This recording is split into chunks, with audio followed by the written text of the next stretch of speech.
quite a lot to dig into. A lot of Mm, stuff has happened. A lot of stuff has happened since sort of where we left off with the pilot. A lot of stuff's been unveiled. A lot of relationships started, and a lot more stuff's been revealed as such. So yeah, where do we begin? God knows. It's a lot has unfurled since the pilot. I think it's episode 3. I think that's like, it's just kind of mind blowing how much is packed into that one episode in terms of like iconic Twin Peaks moments. Yeah, Particularly like the Audrey dance at the diner. I mean, that scene is a pretty like iconic Twin Peaks moment. Isn't this music too dreamy? And the way she just kind of. And when I first watched it, I was like, "What is this? Like, what's going?" But it's just become part of the lore, that music and her dance, and kind of sums up her character a little bit as well. The kind of dreaminess of her, and the yeah. she's a very Not to mention this scene.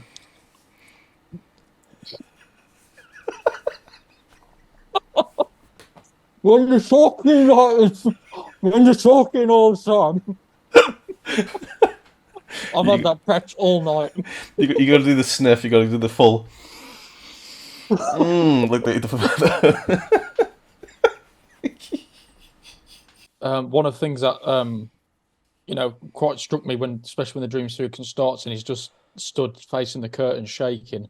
That was one of the most tense moments I thought of the show so far. Just it's quite eerie stuff really, and the start of something. You start to feel the episode starting to gain momentum there. In terms of the weirdness for the show, you've obviously saw a lot of quirky stuff so far, but in terms of weirdness, I think that's like the really prominent scene so far. it really solidifies what Cooper's all about.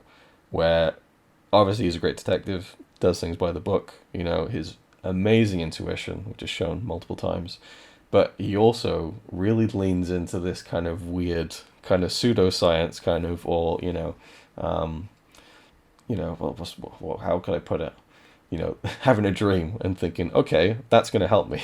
This is going to crack Yeah, the case. This dream I had, I just need to crack the code on the dream.